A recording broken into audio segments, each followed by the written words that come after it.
notre paracha parle de Pessar Sheni. C'est quoi le deuxième Pessar? Que Korban Pessar, on ne pouvait pas sacrifier si on est impur. Et la Torah nous raconte qu'il y avait des gens qui étaient impurs. Et ils sont venus chez Moshe Rabbeinu, Lama Nigara. Pourquoi? On va perdre. On ne veut pas perdre le Korban. Apparemment, le Korban Pessah, il a une qualité exceptionnelle, parce qu'il y a plein de Korban qu'on ne peut pas faire. Et les fêtes.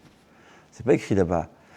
C'est pas écrit que ça va, qu'ils se sont plaints qu'ils vont rater les autres Korbanot. Shavuot, je sais pas, il y avait d'autres fêtes où ils ont raté. Peut-être ça. Et on voit qu'il n'y a pas de.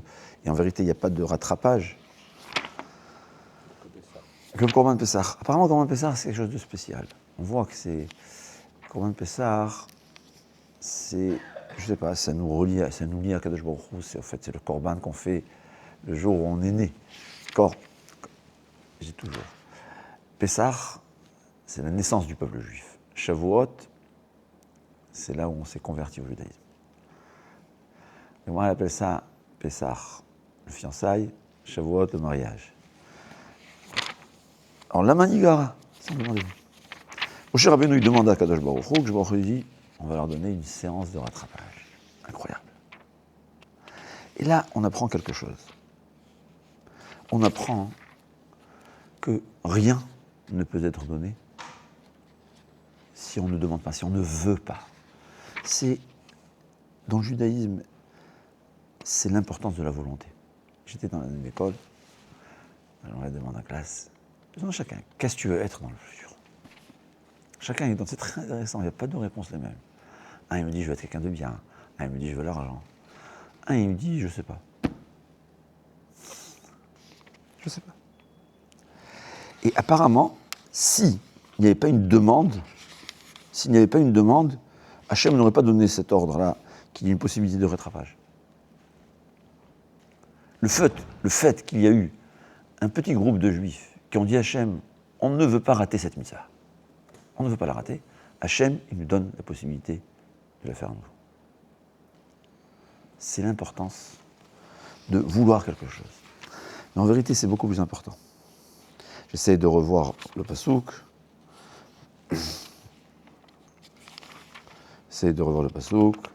Bon, c'est pas grave, on n'a pas le temps. Voilà.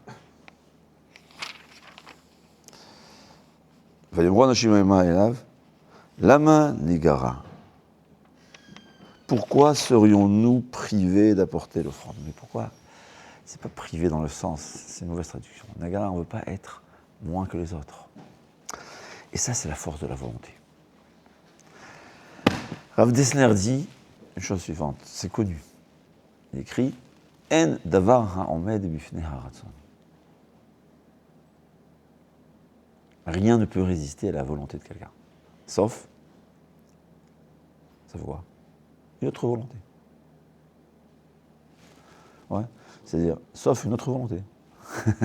Je veux étudier la Torah et je veux dormir. Qu'est-ce qu'il va gagner? Ce qui est plus fort.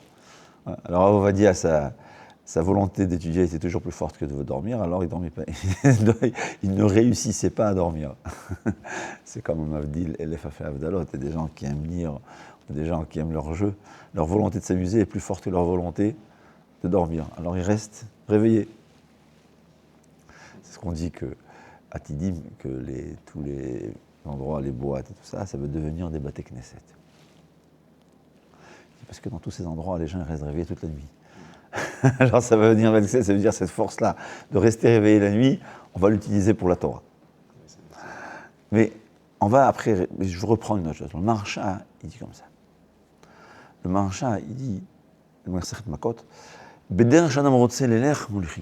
le chemin qu'un homme veut y aller, on va l'y prendre. C'est-à-dire, on va, au pluriel. C'est qui? C'est quoi? Il dit une chose importante.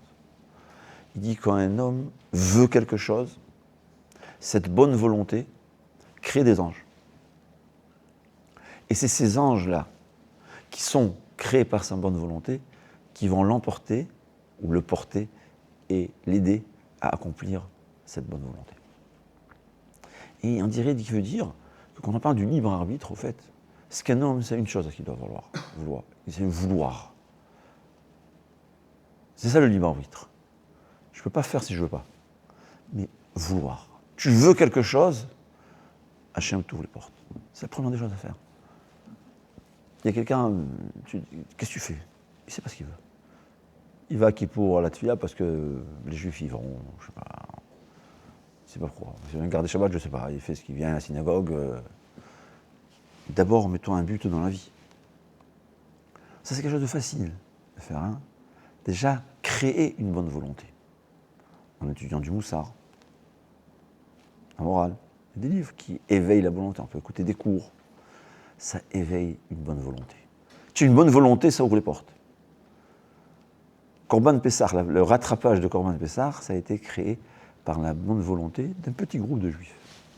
Mais c'est ce qui est évident, c'est que ça fonctionne comme ça chez tous les juifs, chez chacun, individuellement. Et ce qu'il dit, Rav Dessler, il dit intéressant, il dit on a été créé à l'image d'Hachem. Il dit chez Hachem, la seule chose qu'il y a, c'est la volonté.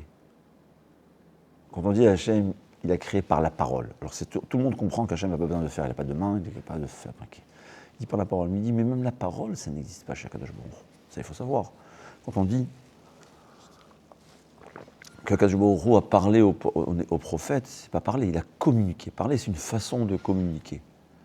Il a communiqué. Mais comment il a communiqué? Il voyait des visions. On ne sait pas ce que c'est, parce que c'est un monde spirituel. Quelqu'un qui est un aveugle, il ne peut pas savoir ce que c'est une couleur. On n'a aucune idée de ce que c'est. Mais parler, ça veut dire tu interprètes ça comme parole, mais c'est une façon de communiquer. Dit le Maharal, quand on dit que Vayomer Hachem, il a dit que la lumière soit, ça ne veut pas dire qu'Hachem a parlé, Hachem ne parle pas.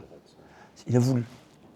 Mais une volonté puissante, tel quelqu'un qui parle. Il y a beaucoup de choses que je veux, mais je ne le dis pas. Quand je le dis, ça montre, ça prouve que je veux. C'est-à-dire, il avait une volonté qui est l'équivalent de la volonté d'une personne qui parle. Ce que ça veut dire, il a parlé, parce que Dieu ne parle pas, ça n'existe pas la parole. Donc il dit, c'est à Shakadosh Baruch Hu, la force la plus puissante, c'est la volonté. Tout a été créé par la volonté. Étant donné que ça a été créé par la volonté, chez l'homme, la seule ou la plus forte, la puissance, ce qui est le plus puissant, et apparemment la seule chose qui est puissante, c'est la volonté d'une personne. Et c'est là la phrase connue en hébreu, En davar ha'omed bifnei haratzon, rien ne peut résister à la volonté de quelqu'un. Alors tout le monde dit, mais Rav, je veux. C'est vrai, c'est bon, sauf une autre volonté, comme l'exemple qu'on a donné. Mais ça, l'enseignement, premier enseignement de notre paracha.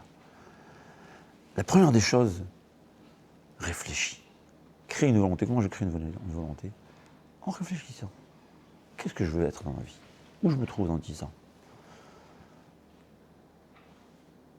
Un juif, un non-juif, un escroc, quelqu'un de droit, riche, pauvre, je ne sais pas moi, où je suis. D'abord, réfléchis à ton futur. Et surtout dans le spirituel, évidemment.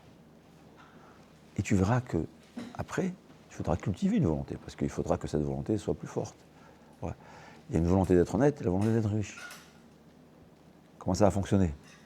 Si la volonté d'être riche est plus forte que la volonté d'être honnête, il va voler. Si la volonté d'être honnête est plus puissante que la volonté d'être riche, il sera honnête et il sera riche. Ça aussi. La Gemara a dit, comment un homme peut s'enrichir? Qu'est-ce qu'il fait? La Gemara a dit, bien sûr qu'il faut travailler, ouais, bon. Mais rester honnête et prier. C'est comme ça qu'on devient riche. Il n'y a aucune autre solution. Ah, il me dit, mais moi je connais. Oui, il y a toujours les exceptions à la règle, que Hachem y fait aussi pour induire en erreur.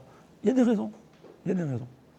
Quand on verra ensuite, on verra que c'est l'exception. Mais c'est sûr que la règle générale, elle est l'honnêteté. C'est une parenthèse, mais parce que je parlais hier ça avec un enfant. Je vais être riche. Je lui dis, c'est une ségoula pour aller en prison. Voilà. Je vais être riche. Travail. C'était une parenthèse, mais ce que je peux surtout revenir à ce point. D'abord, réfléchir. C'est quoi le but? Qu'est-ce que je veux être dans ma vie? Et une bonne volonté, même une mauvaise, mais une bonne volonté, ça ouvre les portes. C'est le premier pas. Im, bederer shadam rotzeleler, le chemin qu'un homme veut prendre, quand c'est tzaddik, molichinoto, on le prend. il aide. On verra. Il y a des gens qui ont décidé de faire Teshuva, ils vous disent tous. On sent une aide exceptionnelle.